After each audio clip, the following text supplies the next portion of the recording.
Hello everyone. आज आपसे एक सेंसिटिव टॉपिक पर अपने व्यूज शेयर करना चाहता हूँ। एक ऐसा टॉपिक जिसने काफी डिस्टर्ब किया मुझे लाइफ के डिफिकल्ट टाइम्स में। But more than that, I have found almost every other person struggle and suffer in life because of this fear factor.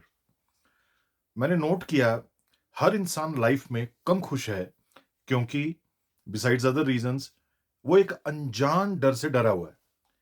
Fear of suffering what hasn't happened. अगर ये हो गया तो, अगर ऐसा हो गया तो। सालों इस सब से जूझते हुए, लोगों को ऑब्जर्व करते हुए, मुझे इस purely psychological, emotional, mental, chronic fear का जवाब, एंटीडोट मिला मैथमेटिक्स में। सिंपल 1+1=2 मैथमेटिक्स में। इससे मैं लाइफ में होनियों से तो बच नहीं सका, पर अनहोनियों के सामने मैं पहले से ज्यादा मजबूती से खड़ा रहने में कामयाब हुआ।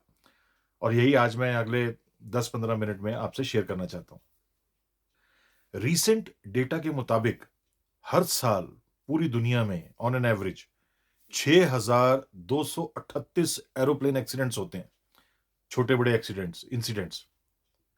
यही नहीं, एरोप्लेन्स के अलावा हर साल करीब 50 से 100 शिप्स, समुद्री जहाज डूब जाते हैं।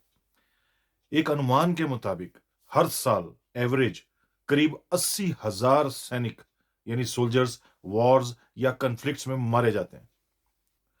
अकॉर्डिंग टू एस्टिमेट्स, हर साल पूरी दुनिया में सर्जरी यानी ऑपरेशंस में या उसकी वजह से, उसके बाद 42 लाख लोग मर जाते हैं, जिसे मेडिकल टर्मिनोलॉजी में पेरी ऑपरेटिव मोर्टेलिटी कहते हैं।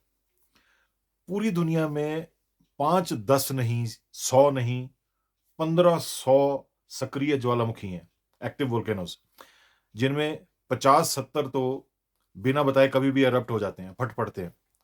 हर साल दुनिया में एवरेज 1,000 लोग ज्वालामुखी की वजह से डायरेक्टली इनडायरेक्टली मारे जाते हैं। पर मैं ये सब आज आपसे क्यों शेयर कर रहा हूं? I am coming to that.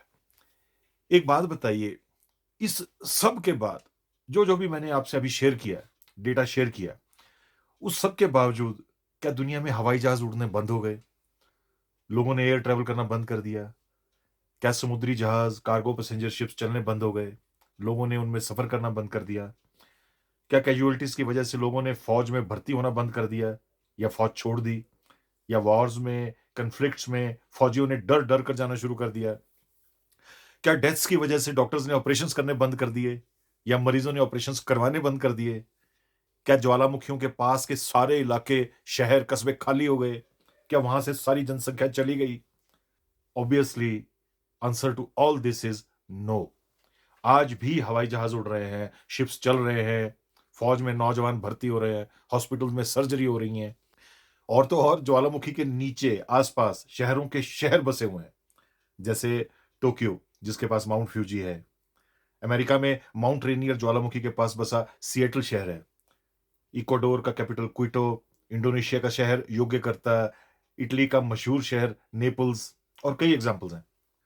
Isn't it bewildering, paradoxically surprising? ऐसा क्यों है? इस सब में लाइफ का कौन सा बड़ा सीक्रेट लेसन है? The life lesson, the secret is probability. किसी बात के होने की संभावना, संभाव्यता। फॉर एग्जाम्पल, यह बात सही है कि हर साल पूरी दुनिया में 6,238 एरोप्लेन एक्सीडेंट्स होते हैं, छोटे बड़े। पर टोटल फ्लाइट्स कितनी होती हैं? 3,65,00,000 फ्लाइट्स। 3.65 करोड़ में 6200 एक्सीडेंट्स का मतलब है हर 5,851 फ्लाइट्स में से एक एक्सीडेंट या इंसिडेंस। बाकी 5,850 में कुछ नहीं। इसका मतलब समझिए, अगर आप सारी लाइफ, हर साल, हर हफ्ते एक फ्लाइट लेते हैं, तो ऑन एन एवरेज 835 हफ्तों या 16 साल बाद ऐसा चांस हो सकता है कि कोई खतरा है। इसी तरह यह सही है कि हर साल करीब 50 से 100 शिप्स डूब जाते हैं, पर टोटल शिप्स समुद्र में हैं कितने? वो हैं करीब 1 लाख। 1 लाख जहाजों में से 50 से 100 डूबने का मतलब है कि 2,000 में से कोई एक हर साल, बाकी 1999 सेफ। यानी उन 2000 शिप्स में से हर एक के डूबने की बारी आएगी लगभग 2000 साल बाद, और शिप की टोटल लाइफ होती है सिर्फ 30 से 50 साल। सिमिलरली, माना कि हर साल एवरेज करीब 80,000 सैनिक मारे जाते हैं, पर टोटल सैनिक कितने हैं दुनिया में? टोटल हैं करीब 2 करोड़ 74 लाख। यानी हर साल probability of a soldier dying in action is 1 in 342। यानी ऑन एन एवरेज किसी एक सोल्जर की लाइफ पर खतरा 341 सालों के बाद होता है। आप कहेंगे what about world Wars? Well, world war खुद कितनी होती हैं? फिर वर्ल्ड वॉर की हिस्ट्री ले लीजिए, सैनिकों से ज्यादा सिविलियंस मरते हैं। In World War two 5 crore civilian और उससे आधे सोल्जर्स मारे गए थे। और अगर हम बात करें सर्जरीज ऑपरेशंस की, माना 42 लाख लोग मारे जाते हैं बिकॉज ऑफ सर्जरीज, पर टोटल सर्जरीज होती कितनी है? Well, according to an estimate, हर साल दुनिया में 31 करोड़ सर्जरीज होती है। यानी 100 सर्जरीज में से 99 को ऑन एन एवरेज कुछ नहीं होता। और ये तो इमरजेंसी सर्जरीज की बात कर रहा हूं। अगर इलेक्टिव सर्जरीज की बात करूं तो उसमें मोर्टेलिटी रेट मात्र 600 में से एक है, यानी 599 सही सलामत। ऑल्सो, मैंने थोड़ी देर पहले कहा कि हर साल दुनिया में एवरेज 1000 लोग ज्वालामुखी की वजह से डायरेक्टली इनडायरेक्टली मारे जाते हैं। पर मैं अगर ये भी शेयर करूं कि दुनिया में ज्वालामुखियों के आसपास रहने वाले लोगों की संख्या 500 मिलियन है, यानी 50 करोड़, सारी पिक्चर ही बदल जाती है। ज्वालामुखियों से खतरा हर साल उन प्रति 5 लाख लोगों में से सिर्फ एक को है। 4,99,999 सुरक्षित बच जाते हैं। So what's the central message of all this? What is the moral of all this story? ये कि जस्ट बिकॉज लाइफ में, दुनिया में खतरे हैं, या कुछ या बहुत कुछ गलत होता दिख रहा है या दिखता है, इसका मतलब ये नहीं कि सब खत्म। इसका मतलब ये नहीं कि उम्मीद खत्म, that we surrender, pack our bags and leave, quit. असल में हम नेगेटिव सिचुएशन पर, खतरे पर इतना ज्यादा फोकस्ड हो जाते हैं, इतने डर जाते हैं, उसे इतना करीब से देखने लगते हैं कि हमें उसके आसपास क्या है, उसकी पूरी तस्वीर, लार्जर बिगर पिक्चर क्या है, दिखती ही नहीं, या दिखनी बंद हो जाती है। हम एक ही दिशा में सोचना शुरू हो जाते हैं, डर को कई गुना मैग्नीफाई, एम्पलीफाई, मल्टीप्लाई कर लेते हैं अपने माइंड में। कुदरत या होनी छींक भी मारती है तो हम हार्ट अटैक के सिम्टम ढूंढने लगते हैं। Bad things in life can of course happen, things do happen, but they don't, won't and can't happen just because you are thinking. Life में मुश्किल खराब चीजें हो सकती हैं, पर वो सिर्फ इसलिए नहीं होंगी क्योंकि आप डरे हुए हैं। उतनी नहीं होंगी जितना आप डरे हुए हैं, वो अपने हिसाब से होंगी। Everything in life and world has a known और अननोन प्रोबेबिलिटी। हर बात की एक संभावना, संभाव्यता, प्रतिशत, प्रोबेबिलिटी होती है, और उसी में सबसे बड़ी उम्मीद की किरण है।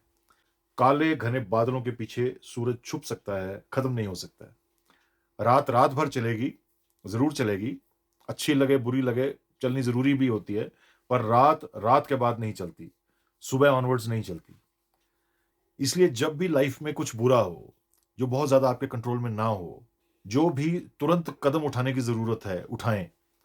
और फिर जब पैरों तले जमीन आ जाए, तो चाहे जितना मर्जी नुकसान हुआ हो या जितनी मर्जी बुरी सिचुएशन दिखे, माइंड जितना मर्जी एक ही तरफ बह जाने के लिए डरा हो, सिचुएशन को जहां तक हो सके ऑब्जेक्टिवली देखने समझने की कोशिश करें। मैथमेटिकल चांसेस, प्रोबेबिलिटी चेक करें, बहादुर बने। यही वो समय है जब मेंटल बहादुरी, ब्रेवरी की जरूरत है, वरना आसान सिचुएशंस में बहादुरी नाम की कोई चीज नहीं होती। Bounce back, fight back, hang on. अगर बुरा हुआ नहीं है, सिर्फ आपका डर है जो आपको आगे नहीं बढ़ने दे रहा, आपकी साइकोलॉजिकल मेंटल एनर्जीज को क्रिपल किए है, तो भी प्रोबेबिलिटी का हाथ पकड़ें और कॉन्फिडेंस से उस सिचुएशन से निकल जाएं। Remember, it is all psychological. सब कुछ यहां का खेल है। बाहर तो सिर्फ एक सिचुएशन है जो अपने रास्ते जा रही है, उसका आपसे अच्छा बुरा कोई पर्सनल इशू नहीं है। और अगर अंत में आपके साथ रेयरेस्ट ऑफ द रेयर हो भी जाए, और अगर वो कंफर्म्ड प्रोबेबिलिस्टिक मिसफॉर्चून हो, तो एक बहादुर की तरह होनी, ईश्वर, कुदरत की मर्जी समझकर उसे कबूल करें, आगे बढ़ें। bow to God's wish and move on. होने को तो कुछ भी हो सकता है, पर मिनिमम प्रोबेबिलिटी के बावजूद डर कर जिएंगे तो कैसे चलेगा? छाता तक हम घर से तब लेकर चलते हैं अगर बरसात होने की परसेंट प्रिडिक्शन भी कम से कम 70-80% हो।